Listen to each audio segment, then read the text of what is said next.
Could There we go. play Live dance party. that REM song, It's the End of the World as We Know It. That one's been getting a lot of downloads lately. I'll bet it has. Yeah. That's depressing. No, it's not, is it? Okay. Well, one for post live dance party. The Weird Live dance party. Yeah, it gives me a few minutes to find it. All right. Enough of that. Hey, what's going on YouTube and LinkedIn? It is another countdown to Bowtie Up live every day until April 20th at 4:20 p.m. for no reason at all. We're going to be having a live stream helping you get through this whole crisis, connecting you, entertaining you, educating you, maybe offending you a little bit. I don't know. We'll try to see how it goes. From that. Yeah, I wouldn't see how it goes. It's all bets are off. But anyway, so we are here every weekday at 4:20 p.m. Eastern, and I'm really excited today because we've got a very special guest. Heather, could you introduce yourself? Tell us a little bit about what you're doing. Hi there. Yeah, I'm Heather. My company is Quill Drive, which is a copywriting content creation company. I primarily work with plastic surgeons and aesthetic clinics. I'm a nurse. That's what I do. Ooh, I love Excellent. it. So, I'm so sorry, Lee, to jump in here. I just wanted to say thank you so much to Heather for being on with us today. My pleasure. And if I can find this StreamYard tab, I'm sorry, I just lost like everybody, so don't judge me. Sorry, guys. Okay, I'm back on the stream. I can pay attention now. Oh, my bad. All right. That was the first time I've done that. I'm speechless. I'm sorry, friends. All right. Well, since you are the show co-host, would you mind introducing yourself, sir? Oh my gosh, yes. I'm just all over the place today, friends. I'm sorry. So for those of you who do not know me, my name is Alex McDowell, owner of A3 Innovation and partner at Real Impact Solutions. And I am all about technology and making the world a better place by using technology and specifically software. Sometimes I like to build robots to do things easier, simpler, and more effective in organizations. I also absolutely love to interact with all of you out there. So if you're watching, be sure to say hello and we will stop the show to say hello live. Thanks, Lee. All right. Well, thank you. Well, listen, we've got lots of questions and lots of topics. So let's just go ahead and jump into it. What do you want to smack around first?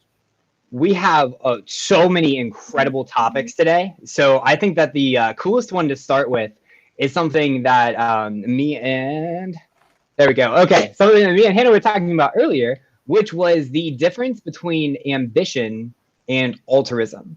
So we all know that in today's society, meaning right now, things are going pretty wonky. And some of us, we're on two sides. We're either very, very ambitious and we want to move forward. We want to seize the world, or very altruistic and we want to add value for people. We want to serve others before ourselves. And what Heather was saying is just that there's this lovely marriage that can occur between the two. So we just wanted to talk about that. And Heather, I'll hand it to you for that one.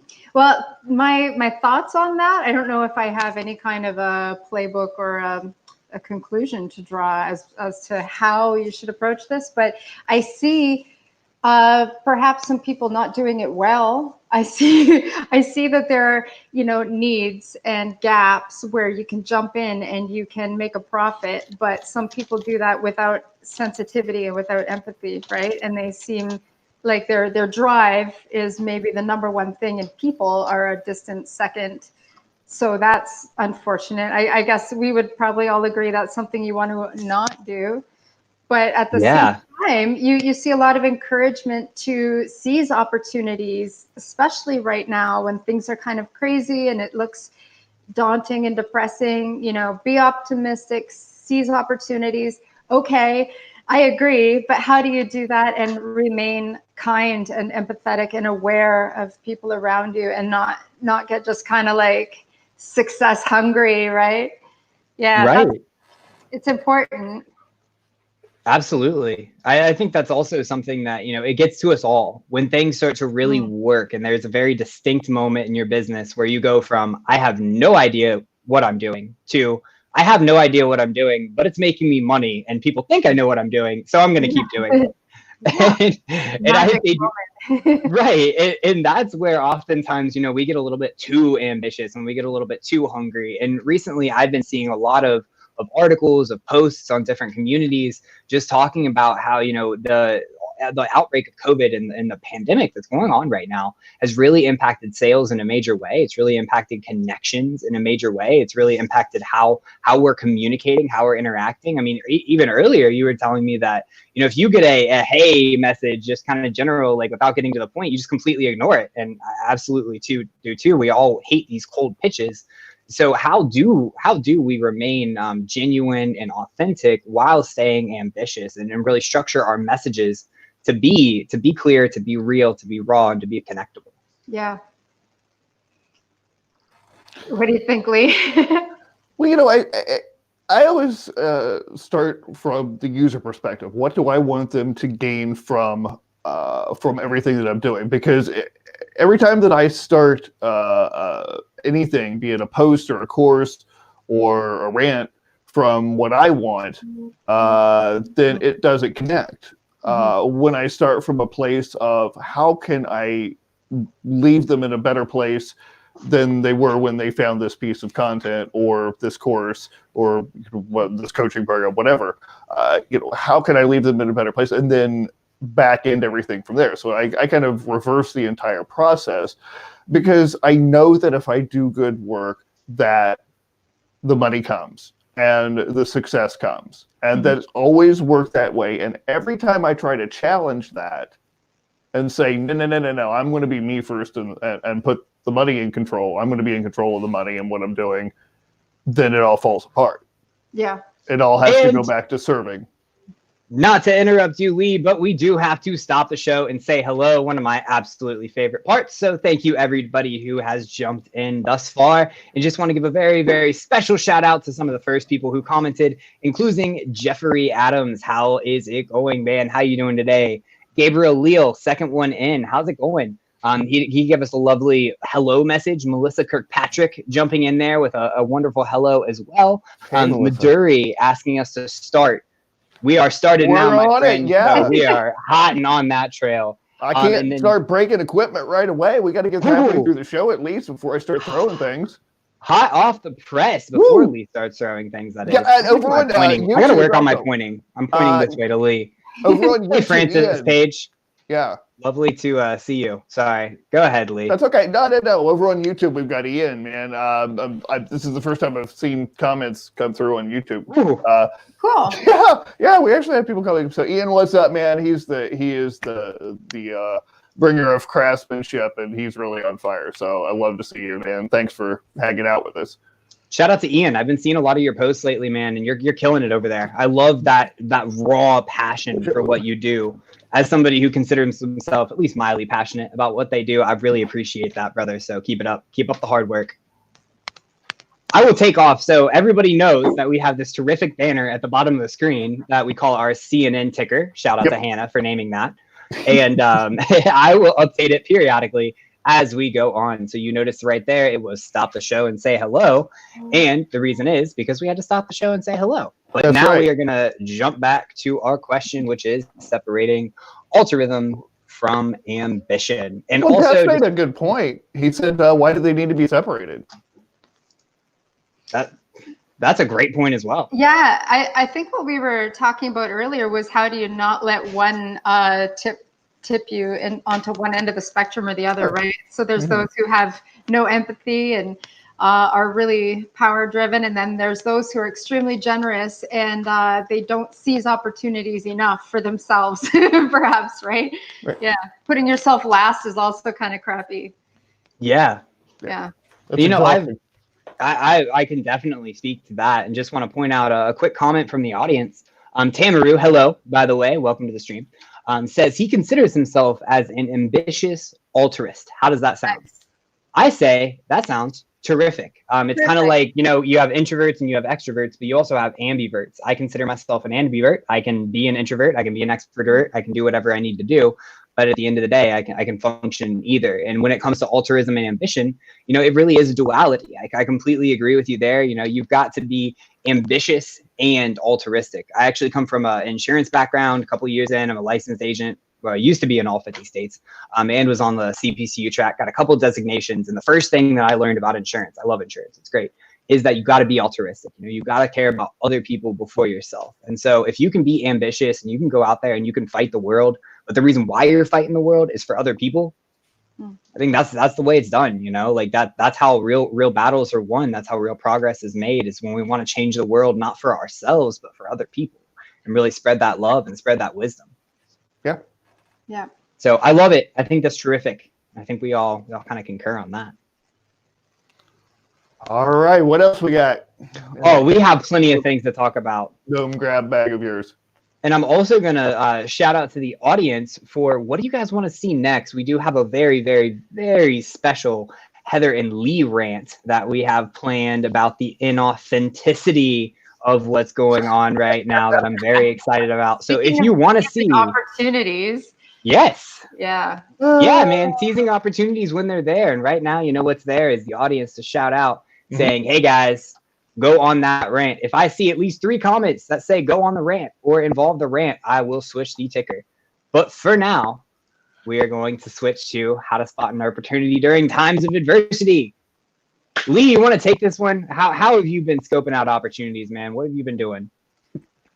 Listen, I mean, it's really just what everybody's talking about. The people who are in your audience already, what are they talking to each other about when they think that you're not listening? As of course, I'm going to go back to that. If you're hanging out in private Facebook groups, niche Facebook groups where these people are talking, or if you're watching the same YouTube videos that they are, or Twitch, whatever, wherever they are, just listen to them and see what they're talking about. You're going to see those opportunities come out, So what I'm hearing then is that because there's all of this adversity going on, that the opportunity is there to just connect and to get immersed with your audience more than ever before, right? It really is. It's in these times of uncertainty, personal brand leaders who have shown themselves to be what they say they are, who walk the walk and talk the talk and all the good stuff, are the people who thrive because they're the ones that people can rely on. It's like it's like a lighthouse. It's not everybody's going to do that. Not everybody's going to survive this. There's going to be a huge wave of people who aren't going to survive all this, and that's unfortunate. But the ones who do are the ones who stand strong for their audiences, for their tribes, and connect with them on a real meaningful level.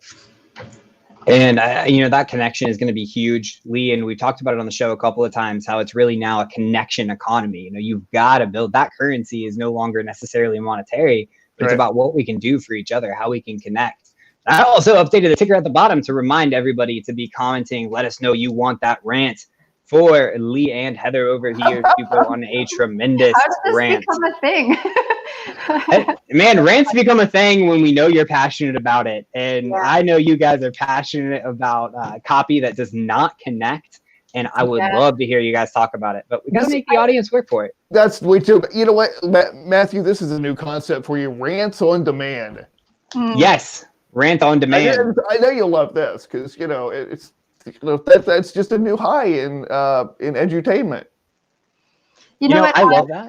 I did have some thoughts on the question that we're looking at here about seizing opportunity. Please. And I don't know if anybody watching can relate to this, but I have not considered myself to be super business savvy, as in someone who sees opportunities to broker deals and jump in and make money off a situation. Some people's brains work that way, and they're really good at it. I have like soft sales skills, and I don't see myself as being that savvy. So when it comes to times like this, when our economy is in a crazy place and we're all worried about work, I'm looking for opportunities like everyone else, but I am, what do you call it, like a little discouraged and a little less confident in my ability to do that. But something I've realized is, like you just said about communication and listening to people's needs, finding out what their pain points are. It comes down to really basic listening skills and nursing skills, actually, which is, this is kind of what therapeutic patient communication is all about. It's not about me telling you what I want to tell you. It's about me listening to you and riffing on that, finding out what your pain points are and what you need. So I think for anybody who's a little intimidated and worried that they're just not business savvy enough right now to jump on opportunities, perhaps dial it back a step and focus on basic communication and listening, because people tell you what their needs are, right? I'm seeing that, and that's encouraging to me, because that is something I can do. Yeah. Well, I think that that's like an incredible point too. You don't have to be a business mogul to be successful helping people. The one thing that you have to have is compassion. Yeah. And if you can bring that, and you can talk with people, you can connect with people, you can solve their problems, and you can move forward. Because at the end of the day, that's all it is. You know, I once heard it described as like, no one cares what you're selling. They care about what they get from what you're selling. Right. You know, and I love that. I love that. I love that. I love that. Yes, Francis Page in the comments. Shout out, brother. You've been dropping some heat. He says you have to throw yourself out there if you want to gain access to these opportunities, and that's very, very true. You know, you've gotta stay present. You've got to stay visible. So, guys, Heather and Lee, what do you guys think about staying visible right now? What are the best ways to do it? Yeah, we're doing it right now. Yes. Yes. What have we been doing all week? Yes. Yeah. No, it's seriously, and you know, and I've said this, I've told you this many times, Alex. You know that 2 years ago I wouldn't have put this ET looking face in front of a camera. It just been no. I had, you know, crazy people drag me in front of the camera, put me on the stool, and go, "Look, monkey, you will dance." And shout out to Brian Bowtie. Yes, shout out to Brian Bowtie for doing that, because that gave me the power slowly, iteratively, to jump on this and say, you know what, this is the perfect time to be more visible, and this is the best way that I can connect. Oddly enough, being a copywriter, you would think that it would be through writing, but you know, this is an important part of what we need right now. So that's it for me. The live streaming is a huge piece of it. I'm also have integrated, as you know, Alex, I'm doing videos in private messages. So tell us about that. That's super cool. I'm so glad. A SaaS called Dubb, D-U-B-B. Jeff told me about it. Thank goodness for that. And it's, I think the pro version, Jeff Adams. Yeah, $40 a month. But what it allows you to do is just sit there. I can sit there on my laptop and click a button and say, you know, hey, Alex, great live stream today, man. You really rocked the conference. I loved what you talked about. You know, if there's anything I can do for you, let me know. And then just fire it off in a LinkedIn message with a couple of clicks, and I could sit and do 10 of those in 20 minutes while I'm waiting on, you know, somebody to show up for a call or whatever.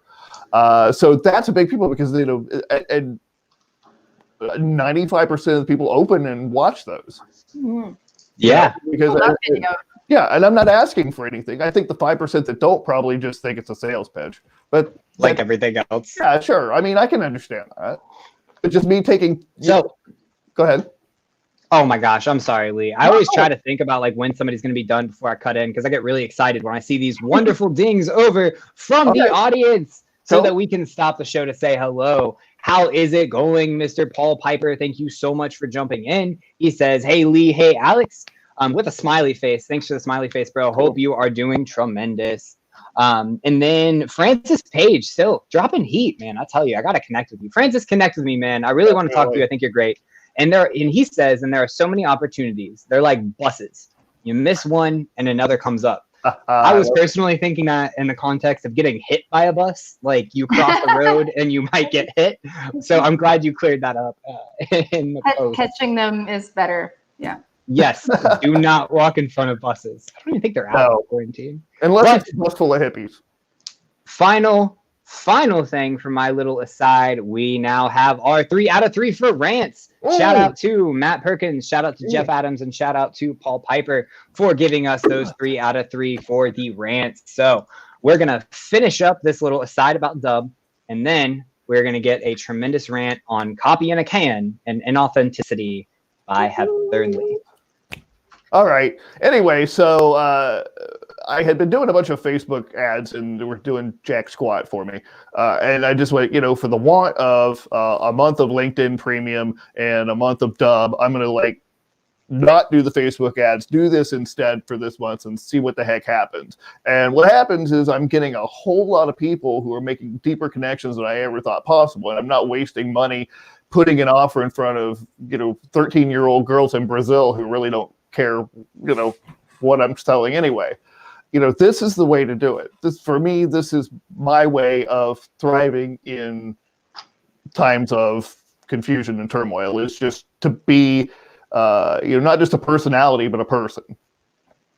Yeah, it's far more genuine and it's very targeted, efficient. Right. Yeah. Yeah.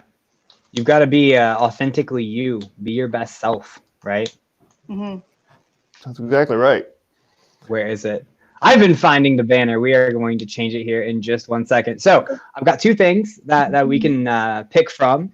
We can either talk about niches or we can talk about monetizing courses. Which one would you guys like to tackle first? Lee, Heather? Number 1, number 2? You guys. Whichever. Want to talk about, well, we can talk about niches because I am a copywriter, content creator, just like Lee, but we work in different areas. And given the whole quarantine economic craziness that we're having right now, my niche is on pause.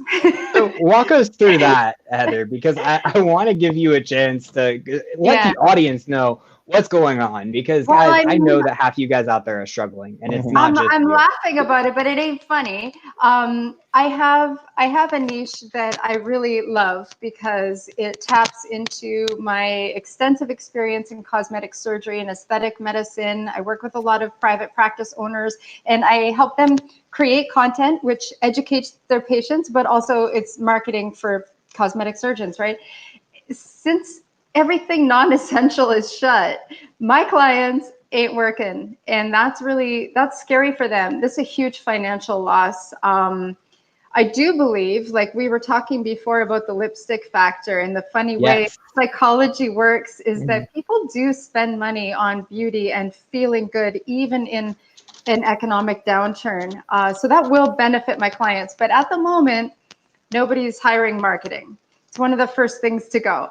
So what was really working in my favor a few months ago, which is a very specialized niche that I work in, is not as much at the moment. Not at all, actually. So it's tricky. Like I do believe niches are great, but it is not helping me at the moment.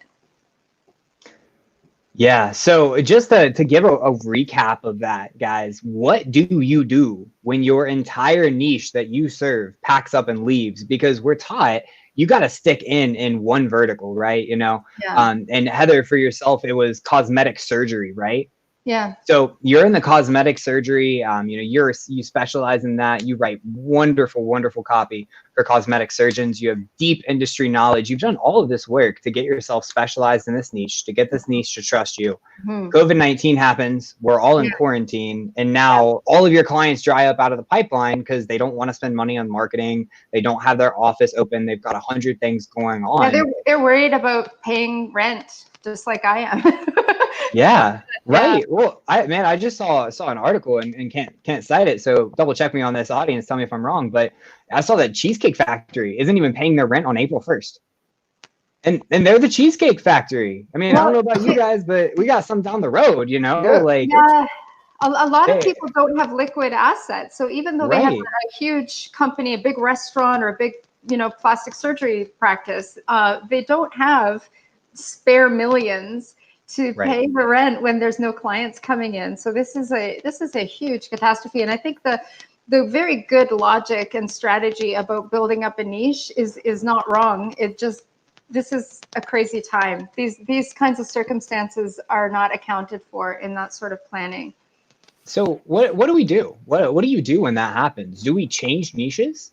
Do we try to reevaluate what we're doing to figure out what niche we should go on? Should we open it up, the floodgates, to whoever needs it? Should we go more of a value proposition for the service that we offer on a general level versus the value to the specific niche? Like, how do we manage this? How do we change it? Because you're definitely not the only one that's going through it.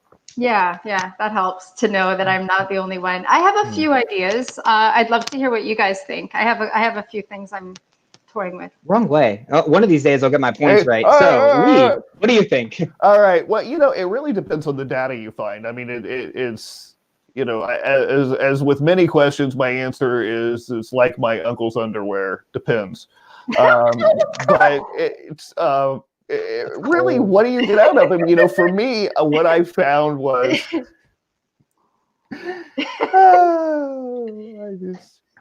that we can't depend on reliability. That's right. Well, yeah. For me, I'm finding that a slightly different audience needs me than I thought. We just had this conversation too. Right. And it's not a big shift. It's a 2 or 3 degree shift, but that's that's where the money is and the opportunity to help people. And so, okay, I'm cool with pivoting 5 degrees here and there, and trying new things because for me, it's an evolving process. Sorry, Lee, to interrupt, but I think it would be awesome to walk the audience through that change because, you and I had a terrific conversation on Zoom about how to better target and really revamp and identify your audience now that their needs have changed. So previously you were targeting, and for those of you guys who do not know, Lee runs Copy Brand U. That's copybrandu.com, training for copywriters, training how to be a better writer, a look inside the mad genius that is everyone's favorite Lee Rowley. Absolutely incredible. Highly recommend. Get on there and sign up now. I don't care if you don't leave the live stream, but get on there and sign up. What we were doing, anyways, to catch everybody up, Lee and I were having a conversation about the audience for Copy Brand U, and it was geared towards people who wanted to be a copywriter.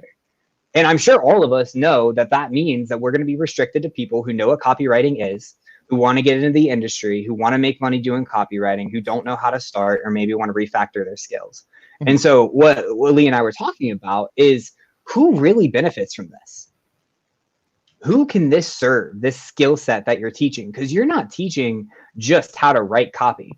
Right. You're teaching how to get into the minds of the consumers that you serve, how to identify their pain, how to get so intertwined with the pain that they have that they are going to be begging you to buy from you.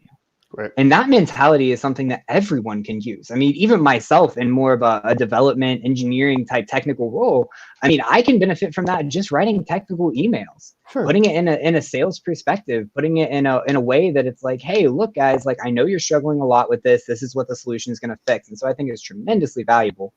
But so maybe if we could just walk through, Lee, how you would encourage people to do that. How do you think about your process, your service, the thing that you offer, and consider it and separate it from the niche, separate it from the who, and how do you get back to the why? How do you get back to the what you do, and then redefine that who?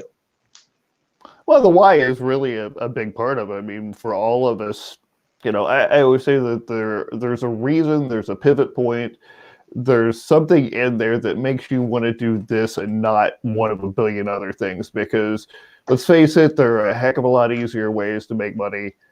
Even if you get to work in your pajamas and, it all looks nice and cozy, but we know the life of the copywriter isn't exactly quite that calm all the time. There are easier ways to make a living, but why are you doing this and not a bazillion other things? Because that feeds into everything else. When you're trying to decide what to do, it's just like, well, what's the reason? What aim are you serving other than money? Why do you do it? Why do you like to do it? Right. And if there's nothing other than money, I think Alan Watts said if you're working for no reason other than money, then you're absurd.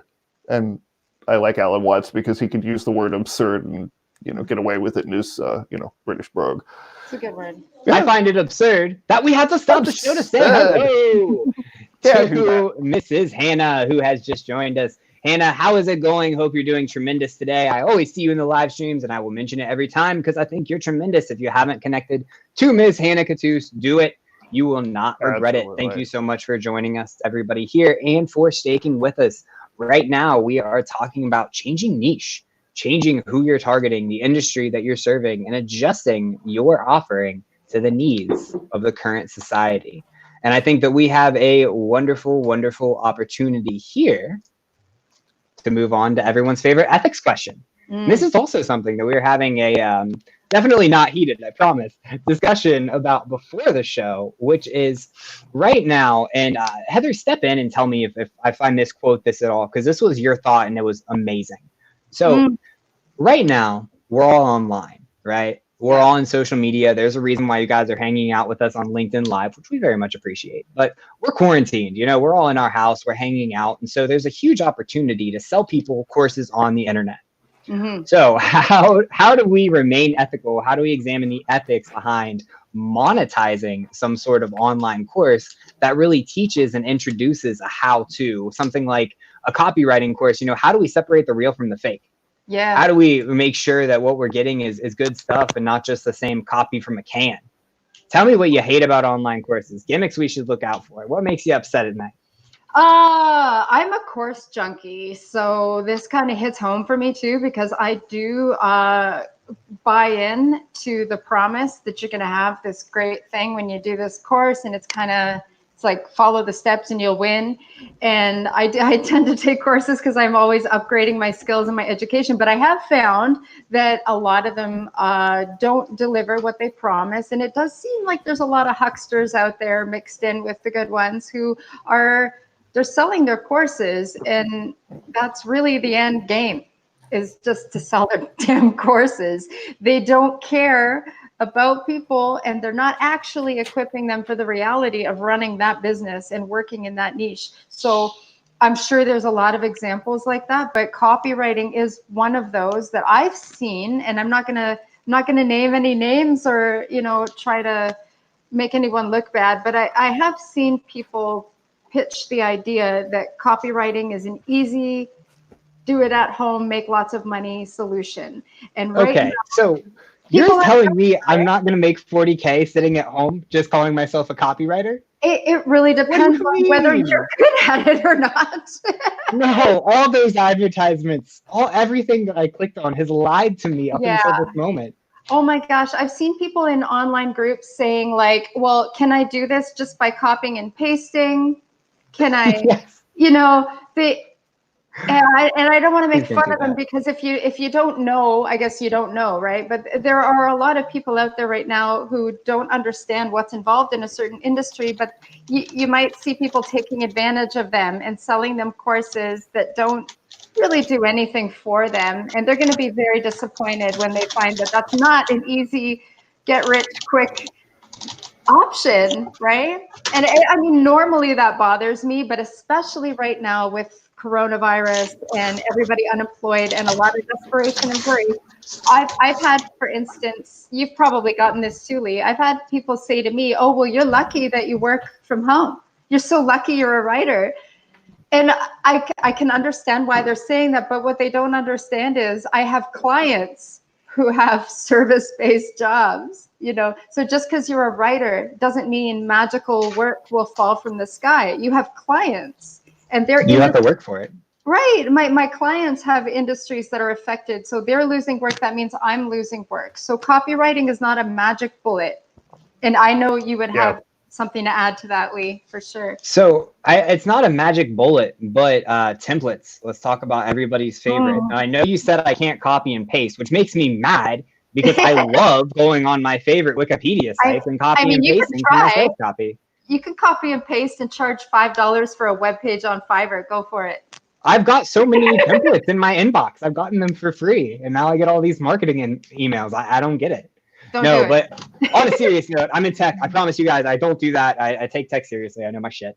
But when we're talking about, not copying and pasting, because it's the worst thing that you can do, whether you're writing code or writing copy, why do templates suck? Why don't they convert? Why do you hate copy in a can so much, Lee Rowley? You must tell us.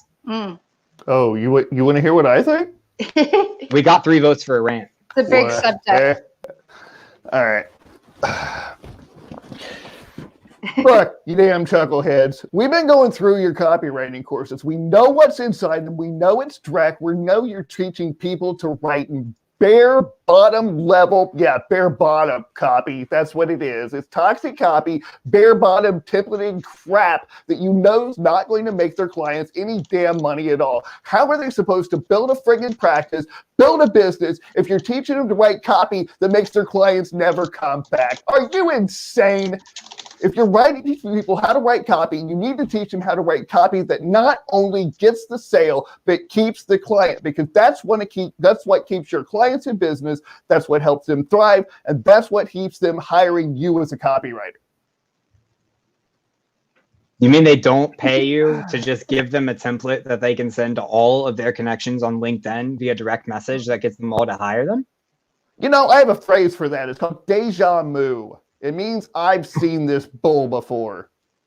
That's what happens when you start farming out templates. You run across a sales page, you read the first few lines, you read even maybe the headline, and you say, I've heard this crap before. This sounds awfully familiar. You know what? Nah. How many lines do you guys read of a website? Like, how much of the copy? Because for me, I literally read like none. I do the F. Supposedly, many people do an F. So they're doing headline, second subheading, and then skip to the bottom. It's a fast skim. That is. You skim? Yeah. Oh, no. Yeah, there's no way in hell. I mean, if I'm interested in the headline, I want to know how much it is, and then maybe I'll come back and find out. The videos are important, though.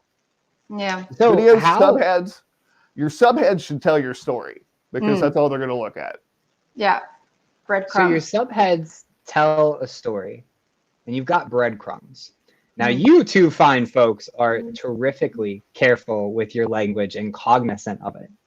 We know that people aren't reading things. So give us some insight. Give us some down and dirty tricks for how we can make our lackluster copy report convert, or how we can get into the right frame of mind to even be able to do that, to write something decent. Because I'm about to redo my entire website, and I will definitely not be using these tricks for a friend. Heather? Well, my instinct on that ties back into what we were saying earlier. I do think that authentic communication is the key.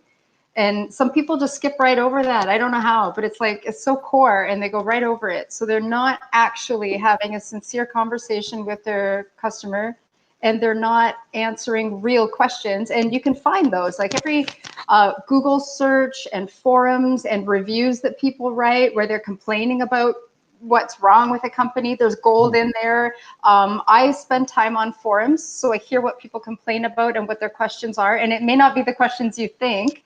So if you have, for instance, a medical practice, you need to know what patients are going online and talking about. I think that's really the core of it. So you can use some kind of visual tricks that keep people hooked, from one section to the next of your page, and use certain wording to have a good headline. All of that is important. But if the meat of what you're talking about is not what people are genuinely interested in, and if you're not honest and authentic, then it's boring. Nobody wants to read that. So I'm going to stop the show to say hello, but you said some incredible things that I'm going to come back to. So I want to put them in your mind real quick. Yeah, you did. Oh my gosh. So reading, Lee talks a lot about avatar immersion and getting into the mind of your ideal buyers. And you just hit a gold mine when you were talking about forms. So I would love to hear more about how you get into the mind of those people who need your service, because what we don't think about is all those 5-star reviews, honestly, they're kind of garbage. You get a 5-star review and awesome, good for you. You want to set a gold standard, but you don't learn anything. You can't improve from it. So how do we use those negative comments? How do we find the pain points in a form? What kind of forms do we use? How do we get in that buyer's head? But we got to stop the show and say hello to the very first time that you are commenting. This is Kimberly Richardson. How is it going? Hope you're having a tremendous day. Welcome to the show. countdown to Bowtie Up Live coming at you 420 on 420, and we are going live at 420 every day until then. So we are going to shoot back over to Heather, who is giving us some wonderful, wonderful insight about how to get in the eyes of your ideal buyers, prospects, and how to really identify their pain points. I'll give you an example of how I've used negative reviews to advise my clients, not just with copy, but with their communication in general. A lot of people complain when they go to see a cosmetic surgeon, and I'm assuming other doctors as well, that they felt rushed and they didn't feel heard and they didn't feel listened to. And no matter how long, this is the funny thing I've seen, no matter how long a consultation is, whether it's 15 minutes or 45, somebody thinks it was too short. Not fair, too short, I got ripped off. So when I used to work at a medical practice, one of the more common complaints we would get was when patients felt they were not listened to and rushed. And of course, that means lots of other things, not respected. You don't care about me, you don't see me, right? So communicating and setting expectations for your consultation process beforehand, and setting up an expectation so that your client knows you put thought into it and they're not just getting whatever leftover time you have, right? When they perceive that you've planned this carefully, now they're ready to expect a meaningful consultation, no matter the length of time. It's just about fiddling with the expectation. That's just a matter of communication too. And I don't think a lot of people plan ahead and communicate that expectation. So I used to get tons of bad reviews about people disappointed that they didn't feel they got enough time. If you pay attention to those, you can fix that problem. It's a huge problem for practices. So tell me this then. So people feel like, their issue is they feel rushed, and we can do some research. We can look at their Google reviews. We can look at their Facebook. We can look at their Insta, their LinkedIn, what people are commenting. We can look at their website. We can do searches for their name, just throwing out all of those little things for everybody. But how do we? So we found it out. We know that people feel rushed. We know that people feel like they're getting ripped off by this service because you're not spending enough time on it. And that allows you to infer that they feel like they're not being cared about and they're not being respected. Yeah. So how can you craft a message that reassures that person that their fears are going to be taken care of? Well, the sense that the doctor doesn't care about them, doesn't value their time, you can fix that by communicating with them ahead of time. So when you send out an introduction email, when your frontline staff is talking to them about what to expect at their consultation, this kind of like pre-communication, tell them how long the consult's going to be and that you chose that time specifically because it allows you to ask lots of questions and that's the ideal amount of time. Whatever it is, it actually doesn't matter how long it is. The communication suggests caring. So, like getting ahead of it and letting them know that you care, it means they're not going to be surprised and disappointed. But it works with a lot of subjects too. The things that people complain about on reviews, often what's underlying it is a negative feeling of being ignored or disrespected or, those kinds of feelings. So if you can get ahead of it and communicate that you care and that you're on it, then they sense that from you. There's just something like that that's come up a number of times in patient communication. I don't know about other industries that I don't work in, but yeah. Oh, that's a gold mine in and of itself. And to build off of that, man, I'll get these points right one of these days as I point completely wrong. Well, head over to everyone's favorite, Mr. Lee Rowley. What do you think about this, man? How do we use those pain points and really turn them into something that's going to connect with people? Well, as I say, the more natural the communication is, the better it's going to be received. There is a massive shift that's happening right now from this hero guru mentality, particularly online, to a more lateral influence. Again, as you said, rightly so, Alex, the connection economy, because that's what this is now. And when we can identify with people and say, you know what, I know how you feel, and that's come from a point of that instead of just I have what you want and I can solve your problems. That's a very, very different approach, and that takes down walls that would otherwise go up. So I'm a big fan. Oh, go ahead. No, I man, that just reminded me. You said that takes down walls that would otherwise be up, and that brought me back to where we were. What was it? Did I not add it? Oh, I didn't add it as a question. Heather, when we were talking before the show, because I was trying to bug her and convince her to be on live with us. So thank you, Heather, for your time today. Much appreciated. You're tremendous. We were talking, she had brought up authentic communication. And right now, when people are online more than ever, how important it is to be vulnerable and to be real. Right. Because there's not a single person. And if you are this person, please let me know, because I'll cut my words up and eat them. But I would say there's not a single person that is not scared out of their mind right now.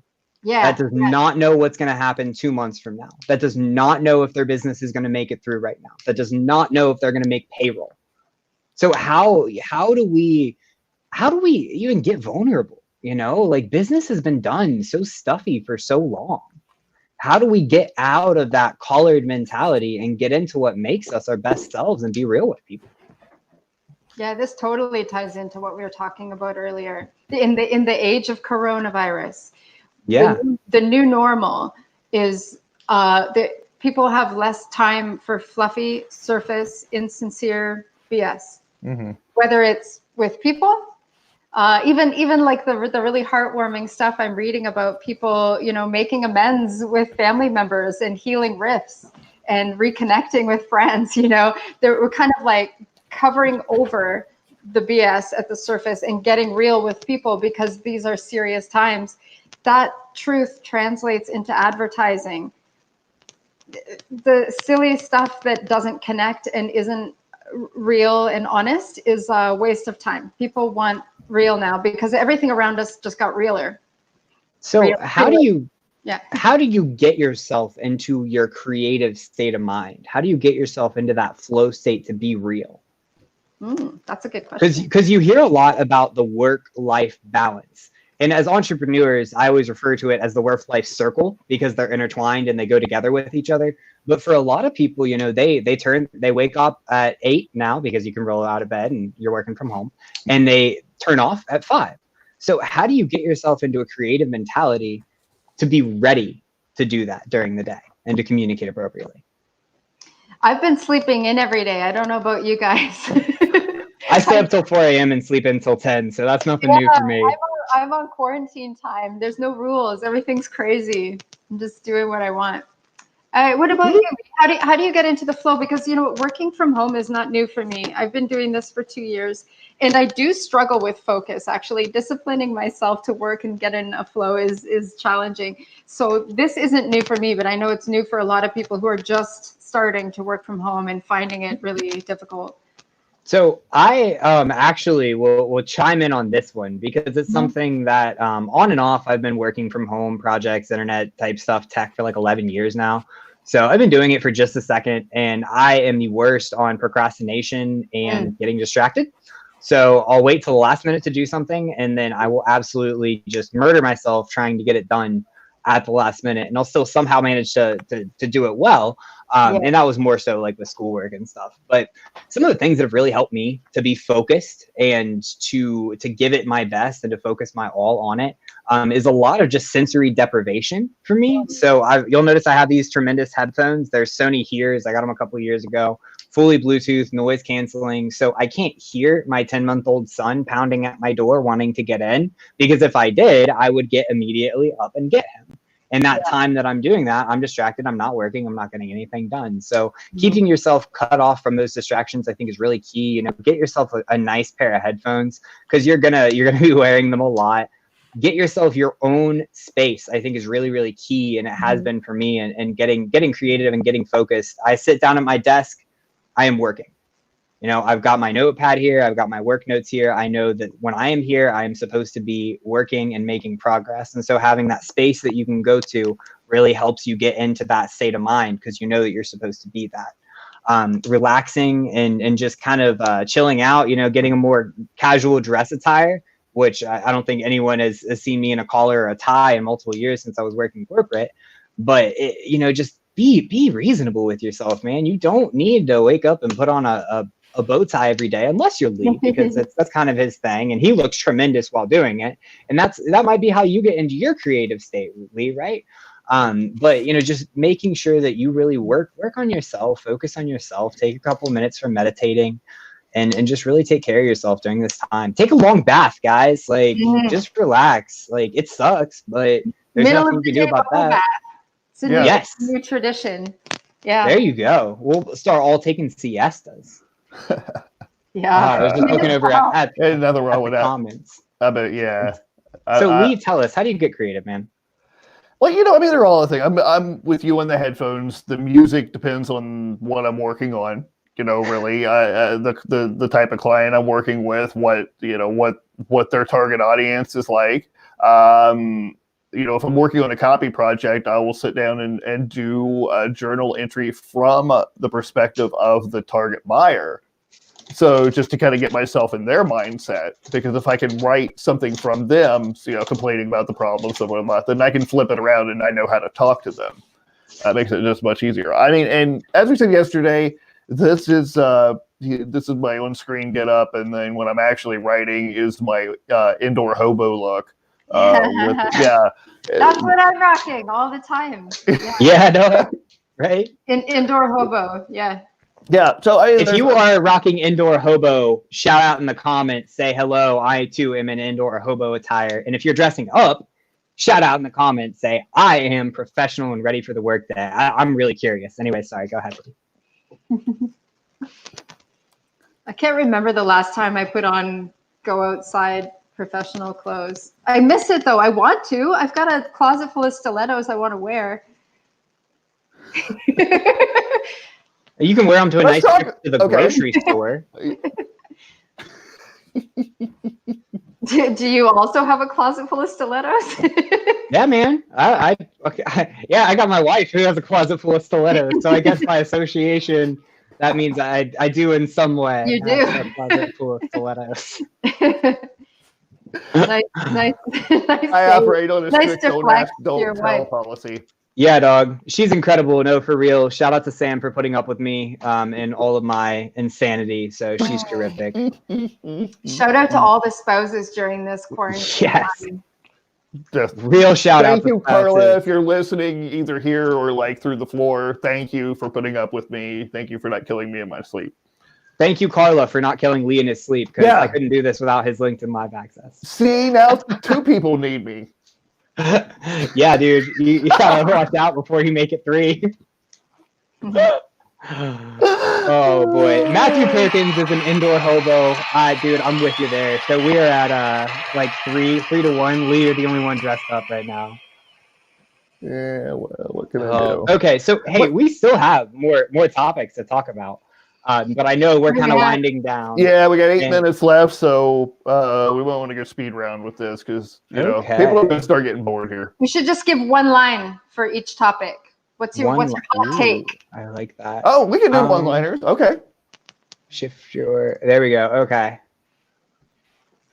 One-liners. Let's go. One line. How do you shift your offering to accommodate changing landscapes of business?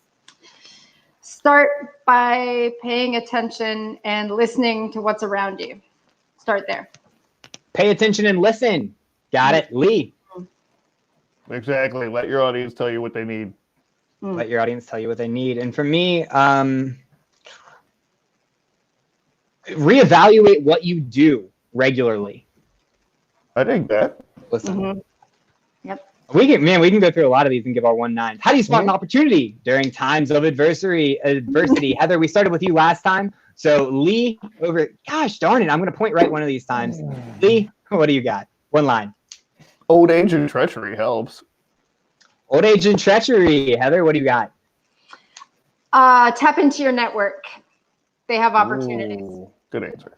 So you can either be old age and treacherous or tapping into your network. I personally think you should tap into your network. But my 1 line would be, oh gosh, you're killing me out here. How do you spot an opportunity during times of adversity? Think about your trials and tribulations that you're going through and how they can relate to other people and how you can make it better. Solve your own problem and see if people relate. Yeah.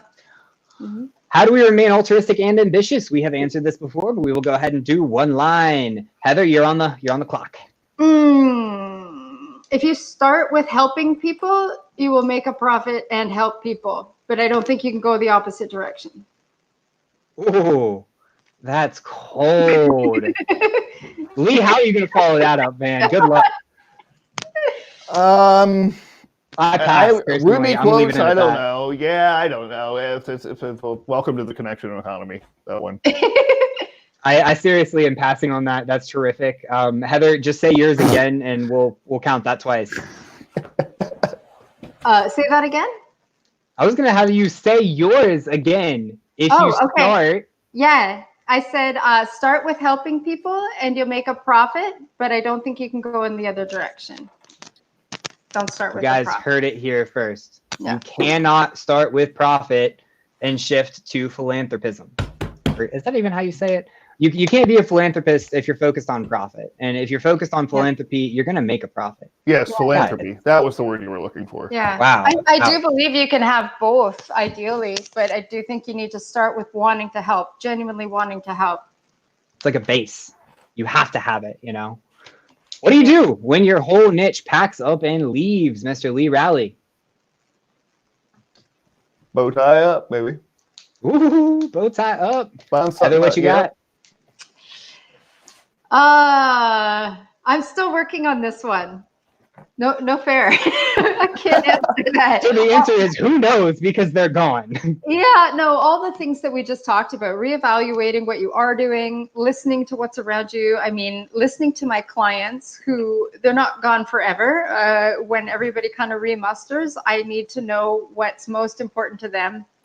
And I am, multi-talented and multi-passionate. There's a lot of other things I can do. So I am evaluating what value I can offer at the moment, all over the place. I'm open. Love that. Man, be open. That's all you got to do, right? Man, my one thing is just be agile. Same thing as being open. Be agile with your service offerings and look for opportunities because you want to help people. If you, like Heather said, if you want to help people, profit will come. If you set out to help people, you're going to do it. Help enough people and you will spread. Yeah, absolutely. Dig it.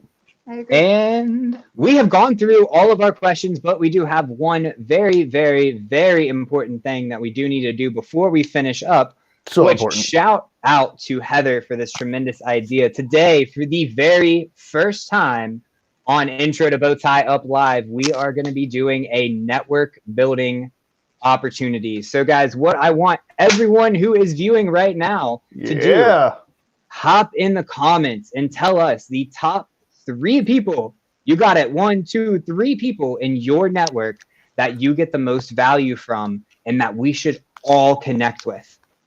And then we are going to go through and give you our top 3. So you're going to have 9 new incredible people to connect with from the 3 of us, plus obviously the 3 of us. So that's 12. And then if all of you guys give us 3 people to network with, 3 people to connect with, we will all grow our connections and flourish together on top of connecting with each other. Everybody get connected with each other. It's the connection economy. Gosh darn it. Yes. So should I type in mine? Should I be typing them? Yes, and we will be dropping them in the comments below just so you guys need. But for us live on the show, maybe we just give our number 1, give them a little bit of a shout out, a little bit of a spotlight, and then we'll drop in the comments who our top 3 are. So Lee, or no. Heather, you didn't get to go first last time. It was Lee. So I guess you're on the spot. Who's your number 1 that you want to network with? Okay. In line with our subject matter today, I'm going to recommend Lee Tao. Lee Tao, Towe, because his whole focus is about this infinite pie of opportunities that we all have. And we are not competing for a finite pie, and we shouldn't feel competitive and negative towards the people around us who are succeeding, but we should look at our options as the pie that is infinite. And that headspace of not feeling competitive or threatened by other people's success is really where you need to be if you want to actually succeed. So it's like a hurdle that a lot of people have to get over if they want to succeed, is to ditch and get rid of that competitive negative headspace that says you don't want other people to succeed. That is cold. I love that. I once heard that described as like people who are winning don't get intimidated by other people winning. Yeah. Because we're winning. We're winners. Like, we're doing well. We are moving forward. You're not going to be intimidated or uncomfortable about somebody else who's living their best life, doing their best thing, because they're doing something dope too. So well, I should get it correct. What he focuses on is pie growers, which means that you're not worried about a limited pie, but you're going to grow the pie. So just forget limitations and competing for slices. Just grow it. Make a bigger pie. So Lee's awesome for that. Shout out to Mr. Lee Tao. And hey, Heather, so sorry, I keep wanting to call you Hannah. I don't know why. My H's. I'm bad with names and birthdays. Don't judge me. Heather, if you could drop your top 3 in the comments below, like a couple of our very good friends have done, including Mr. Lee Rowley himself, who had 3 tremendous recommendations. I'm going to have you go through your top number 1. Lee, who is it? Mary Henderson, one of the most impeccable people I know when it comes to building a brand in the 7-figure range. She's absolutely amazing. Her generosity, her tips, her demeanor, her getting up at 5 a.m. to meet with me, she's an amazing person. Number 2, David Meltzer, CEO of Sports One Marketing. I had the pleasure of interviewing him a couple months ago on Lee After Dark, and his commitment and heart for service are just absolutely phenomenal. He's an amazing person. And finally, Lynn Johnson, because I lost my comment there. Lynn's an amazing person. She's a great one to follow. She knows tons and tons and tons about online marketing, and she can help you to build your own online business or scale it if you're already successful. Ooh, tremendous, man. Those sound like some incredible people to be connected with. Loving all of the comments from the audience, by the way. We got some excellent recommendations in there already. And if you haven't already, feel free to drop in those top 3 people in your network that you think everyone should connect to. And simply, we will. I put mine in the private chat, but I can't figure out how to get it in the live comments. I got you. No worries. Some IT support. I will tag these fine figures. And just to recap for Heather, because she can't drop it in the comments right now, we have Mr. Lee Tao. We have Mrs. Jacqueline Young. And Mr. Scott Burgess. You guys' names. They're just not my name. That's a weird name. Why are you having trouble with Out of everything, I struggle with Scott. Scott. Who knows? I'm Irish. Leave me alone. Scott is an awesome contact for people involved in healthcare in general, because he has a ton of information about hospital and healthcare logistics. And he also has a podcast called Healthcare 360, and his guests are really interesting, and he loves to kind of stay at the forefront of what's innovative and interesting in medicine. So connect with him because he's connected with cool people. Oh, yeah. Actually, shout out to Scott, man. Sorry for getting your name wrong, but I've been looking to connect with some people in the healthcare space, mostly because with my software IT tech side of the house, part of what we do is build robots to make things easier for people, make processes quicker and more efficient, make it quicker to get patients in the door, and make it quicker for them to get out and get the treatment that they need while they're there. So anybody who's in the medical industry impacted by COVID-19, just impacted in general, feel free to reach out to me. So my number 1 on that direct note is one of my favorite human beings in the world outside of everyone's favorite Lee Rowley, who allows me to be mischievous on his wonderful lives. And now Heather, who's absolutely incredible. Everybody connect with her and Lee. But my number 1 would have to be Mr. Sidney Jones, CEO of Real Impact Solution, and all-around tremendous human being when it comes to empowering and inspiring other people, leading a remote team. You want to talk about somebody with executive presence, but a personal feel and a personal touch, and he really connects with you. I'd just as soon give him a handshake as a hug. And that's a quality that you don't often find. He's tremendous. He's got videos of him dancing with his daughter. And he's also got videos of, him talking about RPA as it relates to a distributed workforce. So you'll get a whole gamut with Sidney. Highly, highly, highly recommend him. Awesome.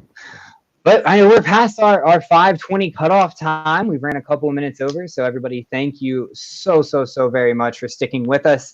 We truly appreciate it. And definitely we will be back tomorrow at 4:20. So mark your calendars now before we do our final thoughts, because tomorrow you know where you're going to be, starting at 4:20 p.m. Eastern Standard Time.